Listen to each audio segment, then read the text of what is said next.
Hello, dear students. Good morning, all of you. કેમ છો બધાય મજામાં? ચાલો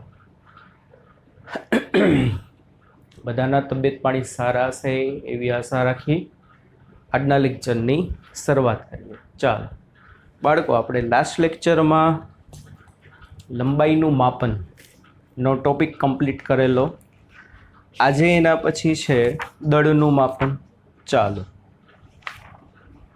ચાલો પેજ નંબર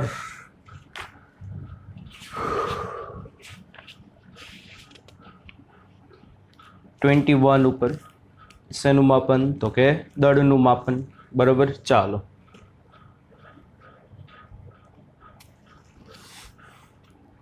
હવે જો કોઈ પણ પદાર્થનું દળ અને વજન બેયમાં ડિફરન્સ હશે, એ તો તમને બાળકો ખ્યાલ જ હશે.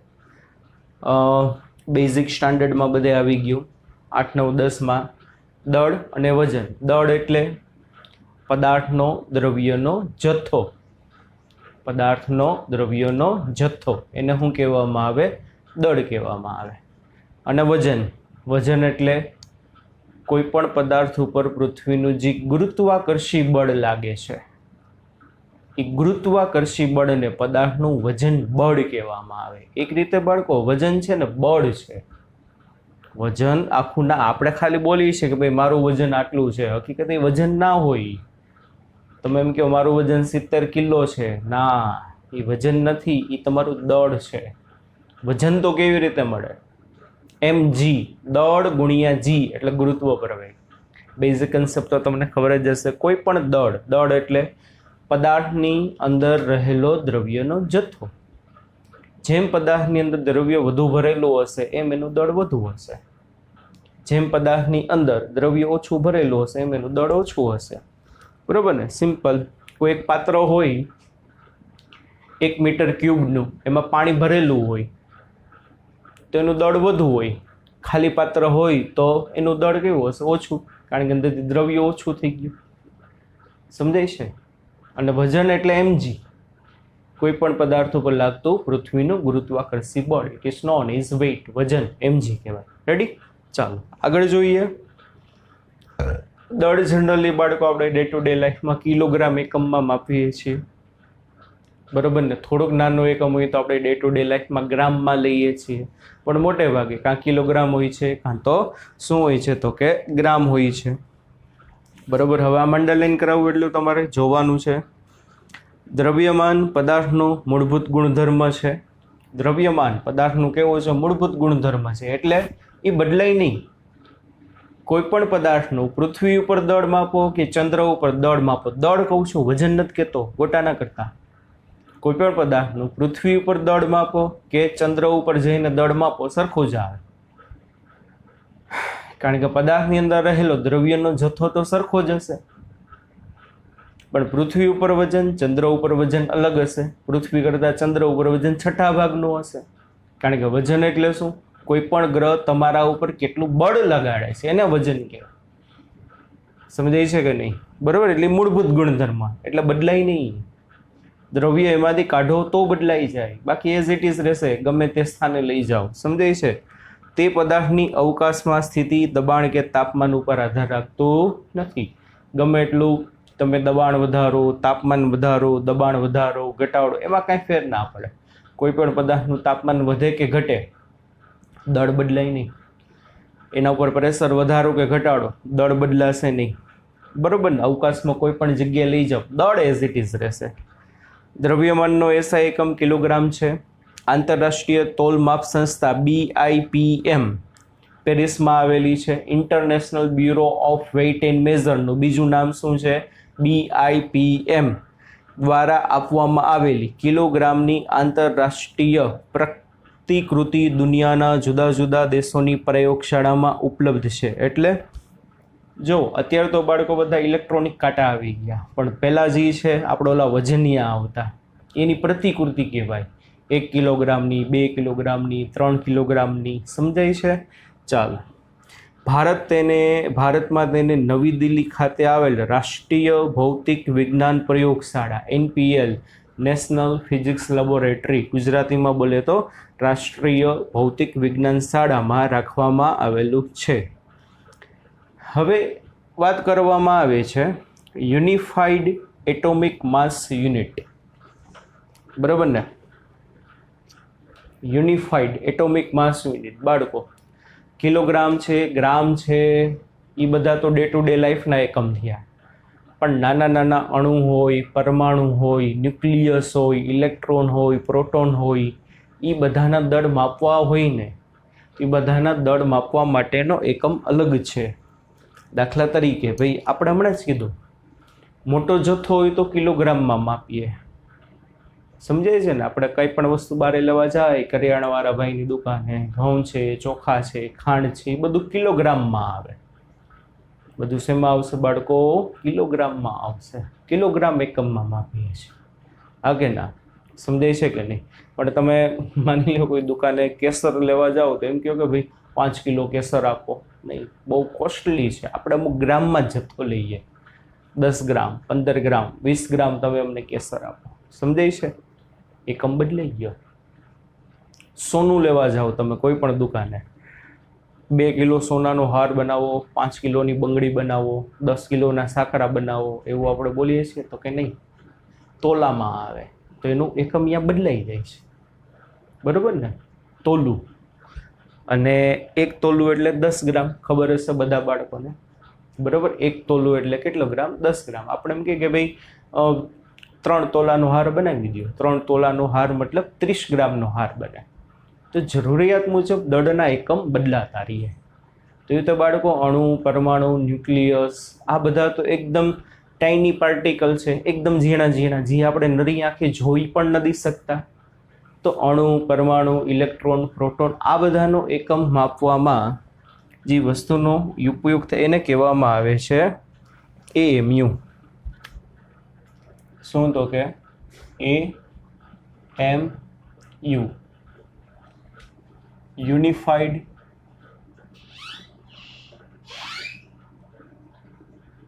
એટોમિક માસ યુનિટ. અમુક રેફરન્સ બુકમાં ખાલી એટોમિક માસ યુનિટ લખ્યું હશે, એટોમિક માસ યુનિટ, બરાબર? અમુક રેફરન્સ બુકીસમાં એએમયુનું ફૂલ ફોર્મ શું લખ્યું હશે? એટોમિક માસ યુનિટ. આપણે એનસીઆરટીની બુકમાં વાલા બાળકો શું લખ્યું છે? યુનિફાઈડ એટોમિક માસ યુનિટ. આનું પૂરું નામ એએમયુ, એટોમિક માસ યુનિટ. અને એની ડેફિનેશન શું છે? તો કે એની ડેફિનેશન શું છે? 1 AMU, 1 AMU બરાબર કાર્બન પરમાણુના દળના 12મા ભાગને 1 AMU કહે છે, બરાબર ને? કયો? 6C12. હકીકતે બાળકો કાર્બનનો પરમાણુ હોય એમાં શું હશે? આનું ન્યુક્લિયસ, ન્યુક્લિયસ સમજાય છે? ન્યુક્લિયસની અંદર, કાર્બનના ન્યુક્લિયસની અંદર 6 પ્રોટોન હોય, 6 ન્યુટ્રોન હોય, અને ન્યુક્લિયસની બારે પરમાણુમાં જુદી જુદી કક્ષામાં 6 ઇલેક્ટ્રોન ભ્રમણ કરતા હોય. તો ડેફિનેશનમાં એવું લખ્યું છે કાર્બન પરમાણુના ઇલેક્ટ્રોન સહિત જે દળ હોય ને એના 12મા ભાગને, બરાબર? ઇલેક્ટ્રોન સહિત જે દળ હશે ને, સમસ્થાનિક કીધું છે, પછી સમસ્થાનિક આ બધું કેમિસ્ટ્રીમાં આવશે, આપણે 12મામાં આવશે સમસ્થાનિક. કાર્બનના 3 સમસ્થાનિક છે, 6C12, 6C13, 6C14, 3 જાતના મળે. પણ આપણે કયો કાર્બન લેવાનો? 6C12 લેવાનો. કયો લેવાનો? તો G6C12 છે કાર્બન, એનો જે પરમાણુ છે એ પરમાણુનું દળ વિથ ઇલેક્ટ્રોન, એનો જે 12મો ભાગ છે ને, એના 12મા ભાગને શું કહેવામાં આવે? 1 AMU. અને 1 AMU બરાબર બાળકો 1.66 ગુણ્યા 10⁻27 kg. બરાબર ને? શું કરવાનું? તમારા પાસે કાર્બન છે, ઘણો બધો કાર્બન પડ્યો છે, પણ એ ઘણો બધો જથ્થાનો કાર્બન હોય ને એમાંથી શું કરવાનું? કાર્બનના એક પરમાણુ પકડી આવો. એ ભાઈ હાલ તો જરાક તારું કામ છે. એ કાર્બનના એક પરમાણુને પકડવાનો, એનું જે દળ આવે એને 12 વડે ભાગી નાખવાનું, એટલે તમને શું મળે? 1 AMU. સિમ્પલ ભાષામાં કાર્બનનો એક પરમાણુ લઈ આવો, એનું દળ માપો, એને 12 વડે ભાગો તો કેટલું આવે? 1.66 ગુણ્યા 10⁻27 kg. તો 1 AMU બરાબર 1.66 into 10⁻27 kg થાય. જેવી રીતે 1 કિલો બરાબર 1000 ગ્રામ છે, એવી રીતે 1 AMU બરાબર 1.66 ગુણ્યા 10⁻27 kg થાય. 1 ટન બરાબર ને 1 ક્વિન્ટલ બરાબર ને આપણે જુદા જુદા એકમ તમને ખબર હશે, પણ મારા માટે આ ઇમ્પોર્ટન્ટ. 1 AMU બરાબર 1.66 ગુણ્યા 10⁻27 kg. ઓકે. અને આ દળ માપવામાં કેવી રીતે આવે? સામાન્ય જે દળ હશે આપણે ડે ટુ ડે લાઈફમાં એ ભૌતિક તુલા વડે માપીએ છીએ. પહેલાં ઓલું ઉચક નીચકવાળી આવતી, પણ હવે તો બધી આમ ઇલેક્ટ્રોનિક આવી ગઈ છે. એ ભૌતિક તુલા કહેવાય. તો ઇલેક્ટ્રોન, અણુ, પરમાણુ એ તો આપણે નરી આંખે જોઈ શકતા નથી. તો આ બધા પરમાણુઓના દળ માસ સ્પેક્ટ્રોગ્રાફ નામના ઇન્સ્ટ્રુમેન્ટ વડે માપવામાં આવે છે. આ પ્રકારના નાના કણોના દળ માસ સ્પેક્ટ્રોગ્રાફ વડે માપવામાં આવે છે. રેડી બાળકો? તો શું પૂછાઈ શકે? AMU નું ફૂલ ફોર્મ એટોમિક માસ યુનિટ અથવા તો યુનિફાઈડ એટોમિક માસ યુનિટ. એની ડેફિનેશન, AMU અને kg વચ્ચેનો સંબંધ, કયા સાધનનો ઉપયોગ કરીને માપવામાં આવે છે? તો કે માસ સ્પેક્ટ્રોગ્રાફ નામના સાધનનો ઉપયોગ કરીને માપવામાં આવે. પછી બાળકો આપણી આજુબાજુ ચંદા મામા, સુરત દાદા, ગુરુ, શુક્ર, શનિ, રાહુ, કેતુ, બુધ, બીજી ઘણી બધી ઉલ્કાઓ છે. આ બધી અવકાશીય પદાર્થોના પણ આપણને દળ ખબર છે. બોલો, અંતર ખબર છે. અંતર કેવી રીતે માપે? આપણે મેથડ જોઈ ગયા. પ્રત્યક્ષ રીત કે પરોક્ષ રીત? તો કે પરોક્ષ રીત. અહીંથી બેઠા બેઠા આપણે માપીએ. સમજાય છે બાળકો? તેવી રીતે આ બધા અવકાશીય પદાર્થો છે, એના આપણે દળ આપણને ખબર છે. સૂર્યનું દળ કેટલું, ચંદા મામાનું દળ કેટલું, બધાનું દળ મને ખબર છે, આપણને ખબર છે. કેવી રીતે? એ પણ પ્રત્યક્ષ ના માપી શકો, પરોક્ષ માપી શકો. તો અવકાશી પદાર્થોના દળ છે ને બાળકો, આપણે 8મા ચેપ્ટરમાં આવશે ગુરુત્વાકર્ષણમાં, ન્યૂટનના ગુરુત્વાકર્ષણના નિયમોનો ઉપયોગ કરીને માપવામાં આવે છે. બરોબર ને? નાના નાના ટાઇની પાર્ટિકલના દળ માસ સ્પેક્ટ્રોગ્રાફ. ડે ટુ ડે લાઈફમાં આપણે જે વસ્તુ ઉપયોગી છે એના દળ સાદી તુલા વડે. અવકાશીય પદાર્થો, અવકાશીય પદાર્થોના દળ ન્યૂટનના ગુરુત્વાકર્ષણના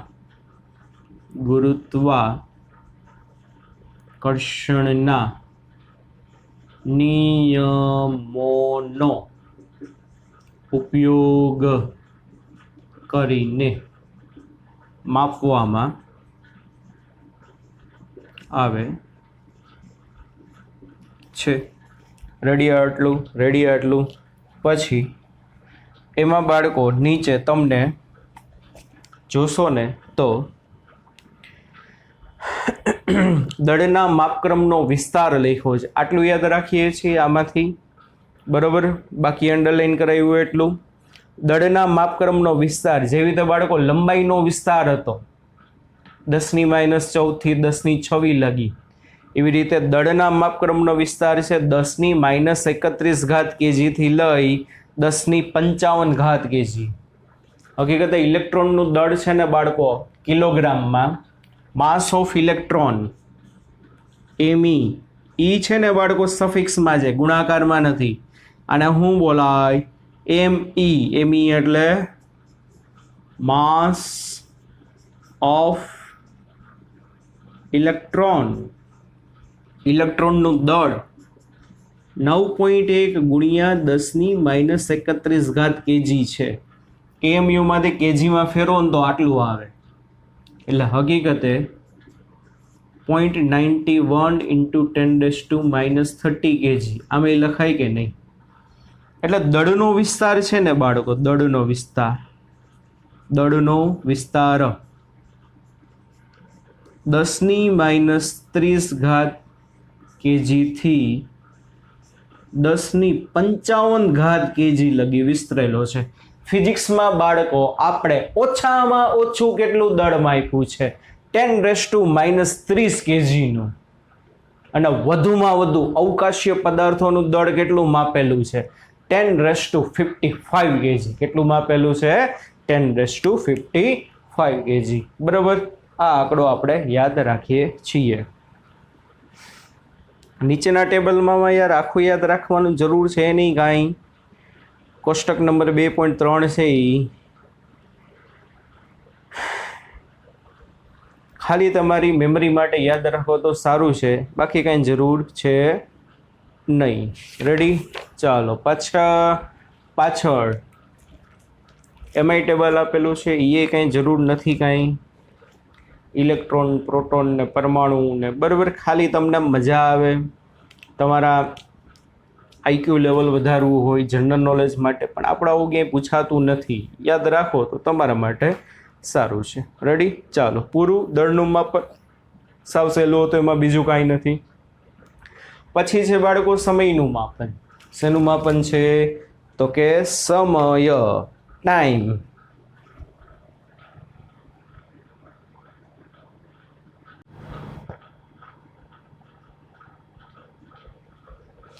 પછી જે બાળકો સમયનું માપન, એમાં કંઈ જાજુ બધું છે નહીં, બરાબર. એમાંય કંઈ યાદ રાખવા જેવું એટલું બધું નથી. ખાલી તમને અંડરલાઇન કરાવું છું, એટલું ખાલી અંડરલાઇન કરજો. જી કહું ને અંડરલાઇન કરજો, બાકી હું વાંચું છું. કોઈ પણ સમયગાળાના માપન માટે આપણને ઘડિયાળની જરૂર પડે છે. હા, હું તો ખબર જ હોય ને ભાઈ, સમય માપવો હોય તો ઘડિયાળની જરૂર પડે છે. એટલે બહુ અઘરી લેંગ્વેજ છે કે જે આપણે ક્યાંય જીમાં, નીટમાં ક્યાંય ઇમ્પોર્ટન્ટ નથી, તોય આવા ટોપિક આપ્યા છે. સમજાય છે? ક્યાંય જરૂર નથી. તમે ભવિષ્યમાં જોશો ને, પણ આપ્યું છે એટલે તમને અમુક વસ્તુ અંડરલાઇન કરાવું. બોર્ડની દ્રષ્ટિએ ઇમ્પોર્ટન્ટ છે, પણ બાળકો 11મા ધોરણમાંથી તો બોર્ડ નીકળી ગયું છે, બરોબર ને? ચાલો, પરંતુ હવે આપણે સમયના પરમાણવીય માનાંક કે જે સીઝિયમ પરમાણુમાં થતા આવર્ત દોલનો પર આધારિત છે. જો બાળકો, જનરલી આપણે છે ને ઘડિયાળનો ઉપયોગ કરીએ, પણ જે બધી લેબોરેટરી હોય, વૈજ્ઞાનિક લેબોરેટરી, જે હાઈ લેવલની બધી લેબોરેટરી હોય, એમાં સામાન્ય ઘડિયાળનો પ્રયોગ દરમિયાન ઉપયોગ ના થાય, કારણ કે એમાં આદર્શ પરિસ્થિતિમાં સમયની ચોકસાઈ ઘણી બધી ઇમ્પોર્ટન્ટ હોય. તો એના માટે છે ને સીઝિયમ ક્લોક આવે. સીઝિયમ ધાતુનું નામ છે, બરાબર. સીઝિયમ ક્લોક આવે. એ સીઝિયમના જે અણુઓ દોલન કરતા હોય ને, એ દોલન ઉપરથી સમય નક્કી કરવામાં આવે છે. એને એટોમિક ક્લોક કહેવાય. સીઝિયમ ઘડિયાળને બાળકો એ અંડરલાઇન કરજો. સીઝિયમ ઘડિયાળ છે એને શું કહેવામાં આવે છે? Atomic clock. અને એમાં કોનો ઉપયોગ થાય છે? 2 લીટી પછીને લખ્યું છે સીઝિયમ 133નો ઉપયોગ થાય છે. આમાં પરમાણુની સંક્રાંતિને અનુલક્ષીને ઉત્સર્જિત વિકિરણના જોવો 770 પૂર્ણ દોલનો માટેના સમયગાળાને 1 સેકન્ડ તરીકે ગણવામાં આવે. વિચાર કરો, એ શું કહે છે? જો કહું, સીઝિયમના પરમાણુની સંક્રાંતિ એટલે શું? અને જે દોલન થતા હોય ને, દોલન ઝુમ ઝુમ ઝુમ ઝુમ ઝુમ ઝુમ ઝુમ ઝુમ ઝુમ ઝુમ ઝુમ, તો 1 સેકન્ડ ક્યારે ગણે ખબર છે આ લોકો? 1 સેકન્ડ આપણે બોલીને ત્યાં 1 સેકન્ડ થઈ ગયું હોય, પણ કેન યુ ઇમેજિન બચ્ચા પાર્ટી, 1 સેકન્ડમાં સીઝિયમનો અણુના દોલનો 9 અબજ 19 કરોડ 26 લાખ 31,770 દોલન પૂરા કરે ઝુમ ઝુમ ઝુમ ઝુમ ઝુમ ત્યારે 1 સેકન્ડ થઈ કહેવાય. આંકડો યાદ નથી રાખવાનું, ખાલી કીધું છે. Can you imagine? આપણે તો ખાલી એમ બોલી 1 સેકન્ડ, પણ આ લોકો 1 સેકન્ડ કોને કહે છે? વૈજ્ઞાનિકો. સીઝિયમના અણુના આટલા બધા દોલન થાય ને એને 1 સેકન્ડ કહેવાય. તો વિચારો, નરી આંખે તમે એને જોઈ ના શકો એટલી સ્પીડમાં એના વાઇબ્રેશન થતા હશે. બરાબર. ચાલો, બીજું એમાં કંઈ જાજુ નથી.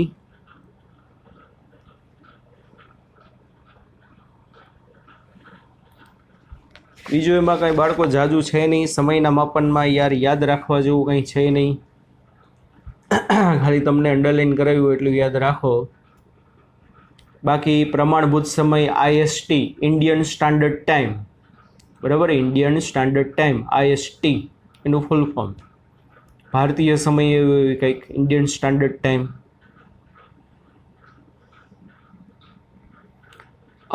આ જે સીઝિયમ ઘડિયાળ છે એની અનિશ્ચિતતા 10⁻13 એટલે 10⁻13 એક ભાગ સુધીની મેળવી શકાય. એટલે 1 વર્ષમાં 3 માઇક્રોસેકન્ડ જેટલો કદાચ સમય ભૂલ દેખાડે. 1 વર્ષમાં કેટલો? 3 માઇક્રોસેકન્ડ જેટલો. આ બધું કેવી રીતે કાંઈ યાદ નથી રાખવાનું.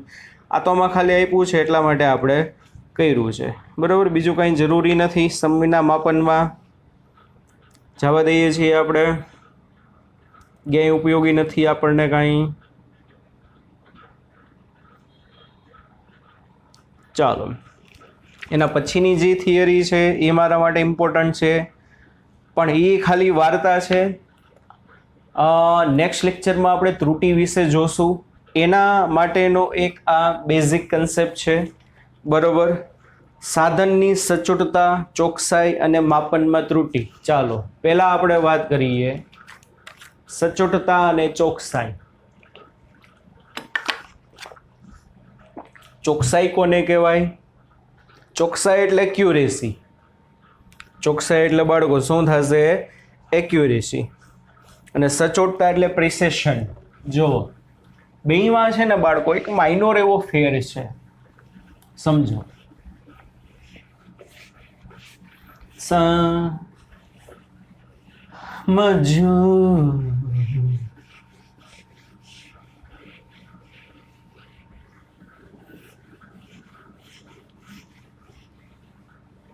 ચોકસાઈ. ચોકસાઈ એટલે લખો. ચોકસાઈ એટલે બોર્ડ ઉપર નથી લખતું, લખો. ચોકસાઈ એટલે કોઈ પણ ભૌતિક રાશિનું માપન.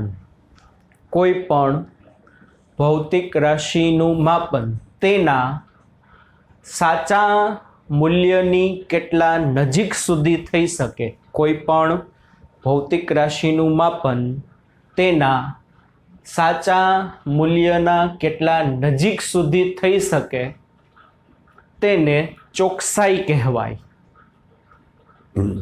તેને ચોકસાઈ કહેવાય. અને સચોટતા હમણાં સમજાવું છું ઉદાહરણ દઈને, ચિંતા ન કરતા. સચોટતા કોઈ પણ ભૌતિક રાશિનું માપન કેટલા વિભેદન સુધી કરીએ.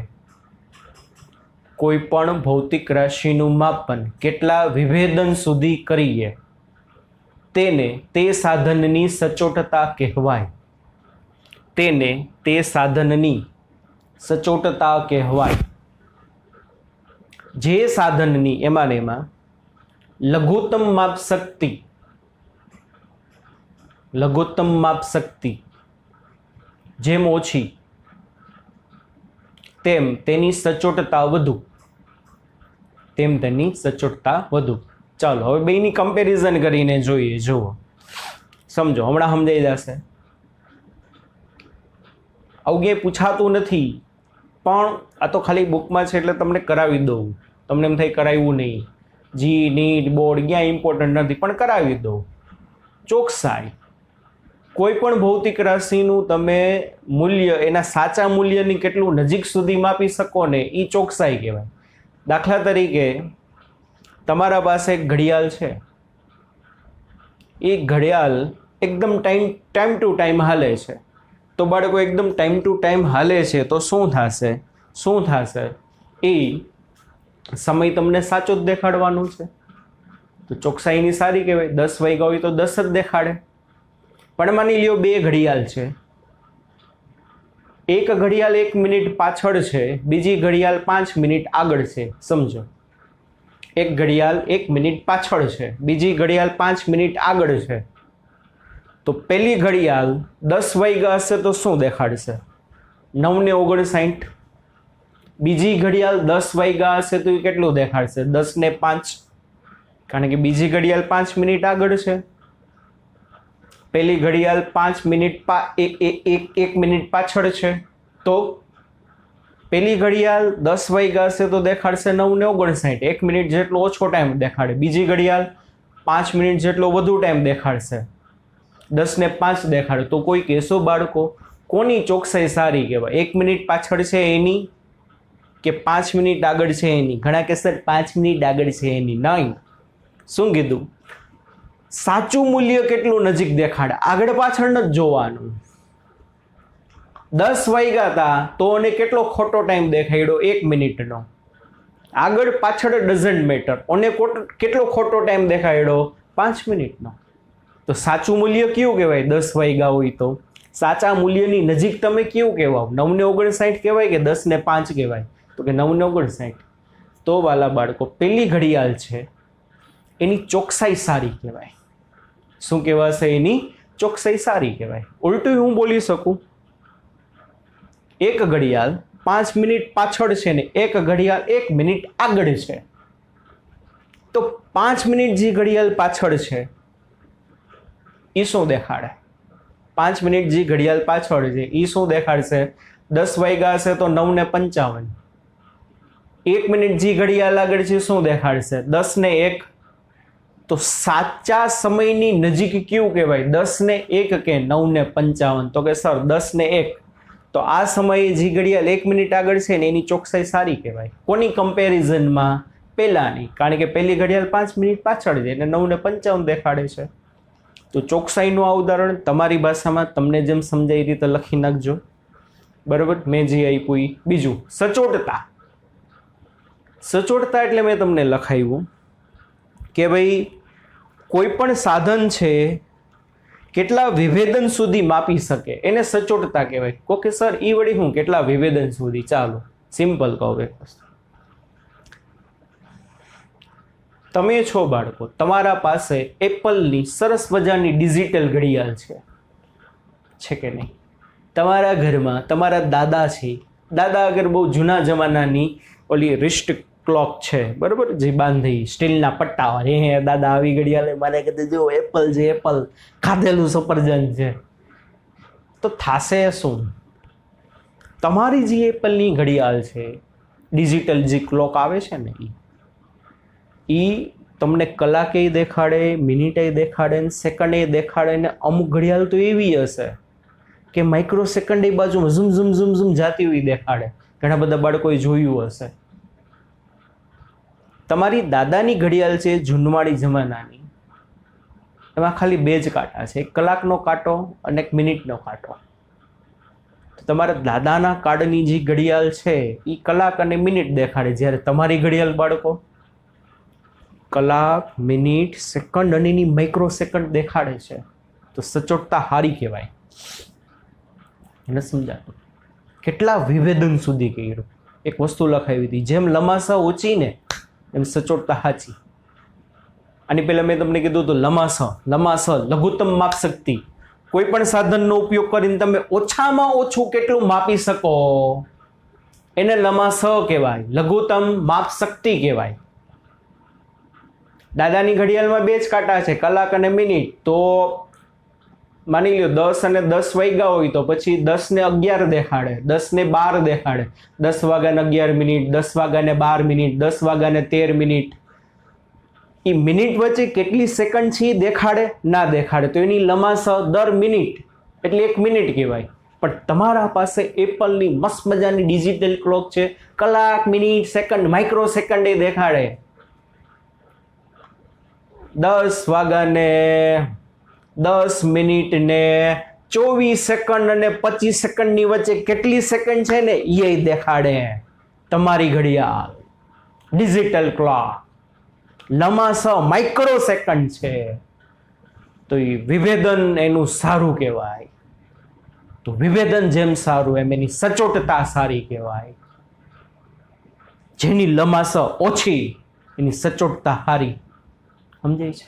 પણ તમારી જે એપલની ક્લોક છે એમાં માની લો ચાર્જિંગ પૂરું થવા આવ્યું છે અને મે બી કંઈક સમહાઉ કંઈક ડિફોલ્ટ આવી ગયો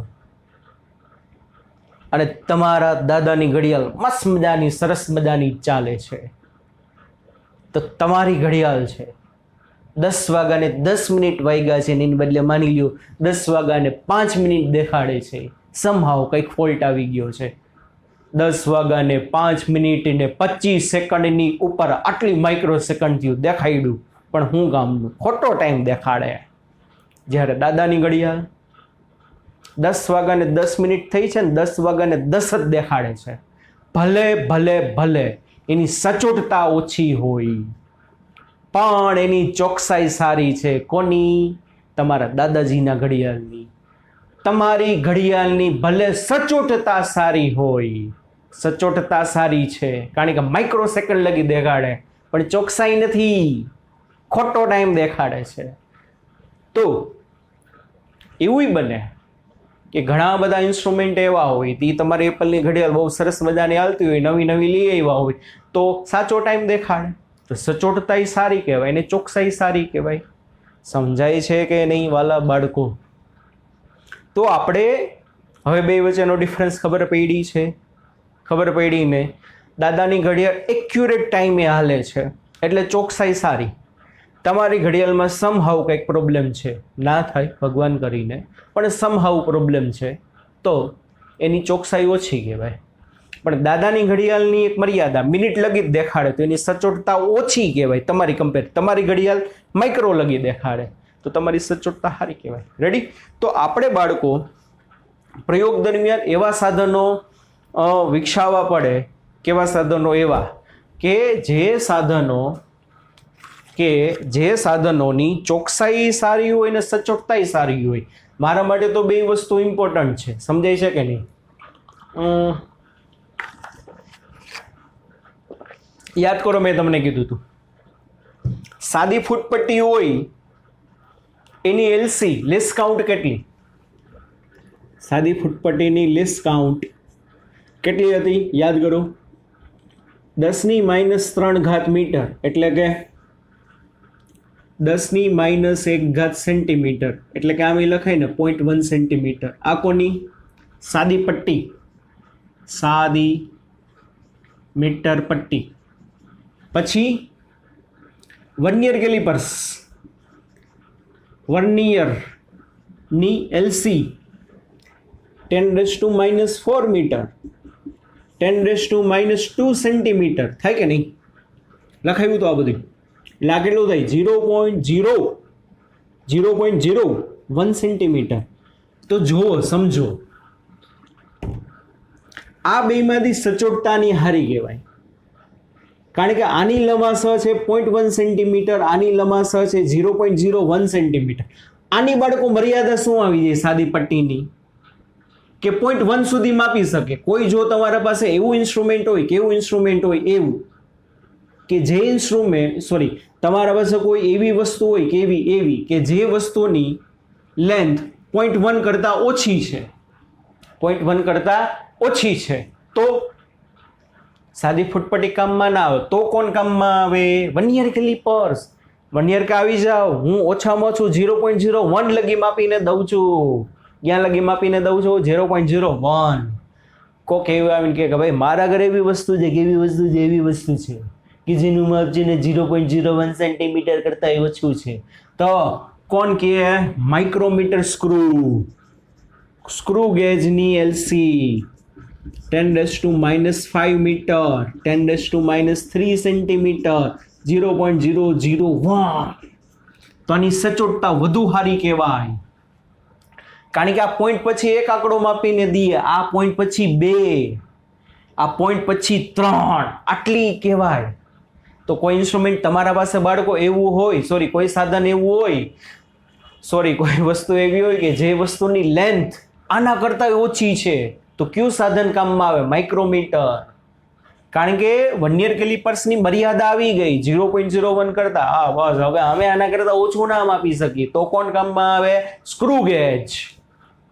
સ્ક્રૂ ગેજની લીસ્ટ કાઉન્ટ 0.001 સેન્ટીમીટર છે. સમજાય છે? તો જેમ લીસ્ટ કાઉન્ટ ઘટતી જાય ને એમ સચોટતા વધતી જાય. મેં હમણાં કીધું એમ, દાદાની ઘડિયાળ મિનિટ લગી માપે, તમારી ઘડિયાળ માઇક્રો લગી માપે. માની લો માઇક્રો સેકન્ડ નહીં પણ ખાલી સેકન્ડ દર્શાવતો હોય તો હાલે ને.